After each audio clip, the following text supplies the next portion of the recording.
আজকের স্বাস্থ্য টিপস। ঘন ঘন হেঁচকি ওঠার কারণ কি? হেঁচকি কখন শরীরের জন্য বিপজ্জনক হয়ে ওঠে?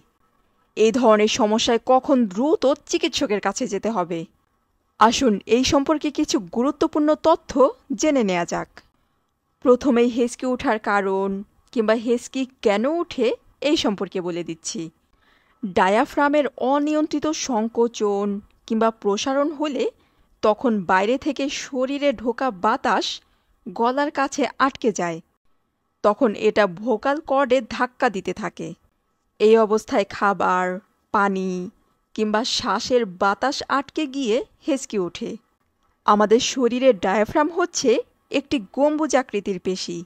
এটা আমাদের শরীরের বক্ষগহ্বর যেমন ফুসফুস, হৃৎপিণ্ড এবং উদরগহ্বর যেমন পেটের অংশকে আলাদা করে রাখে। ডায়াফ্রাম সাধারণত বক্ষপিঞ্জরের নিচে, ফুসফুসের নিচে এবং মেরুদণ্ড বরাবর অবস্থান করে। ডায়াফ্রাম হচ্ছে এমন একটি পেশি যা আমাদের শ্বাস-প্রশ্বাসে প্রধান ভূমিকা রাখে। বিভিন্ন কারণে হেঁচকি উঠতে পারে, যেমন দ্রুত খাবার খেলে কিংবা পানি পান করলে, অতিরিক্ত পরিমাণে মদ পান করলে, মশলাযুক্ত খাবার বেশি পরিমাণে খেলে, অতিরিক্ত মাত্রায় সোডা কিংবা কার্বোনেটেড পানীয় পান করলেও হেঁচকি উঠতে পারে। আবার যারা অ্যাসিড রিফ্লাক্সে ভোগেন তাদের এই সমস্যা মাঝে মধ্যেই হয়ে থাকে। হেঁচকি ওঠা বিরক্তিকর মনে হলেও এটা তেমন একটা ক্ষতিকর নয়, বরং নিজে নিজেই সেরে যায়। তবে কিছু কিছু ক্ষেত্রে এটা গুরুতর কোনো শারীরিক সমস্যার লক্ষণ হতে পারে। আসুন এবার জেনে নেই হেঁচকি শরীরের জন্য কখন বিপজ্জনক। 48 ঘন্টার বেশি হেঁচকি একটানা হতে থাকলে কিংবা টানা 2 দিন ধরে মাঝে মধ্যেই হেঁচকি উঠলে অবশ্যই সতর্ক হতে হবে। এটাকে চিকিৎসা বিজ্ঞানের ভাষায় বলা হয় পারসিস্টেন্ট হিকআপস। এটা কয়েকটি কারণেই হতে পারে। কেন্দ্রীয় স্নায়ুতন্ত্রের সমস্যার কারণে হতে পারে, যেমন ব্রেন স্ট্রোক, মস্তিষ্কের টিউমার, মেনিনজাইটিস কিংবা স্নায়ুর কোনো রোগ হলেও ঘন ঘন হেঁচকি উঠতে পারে।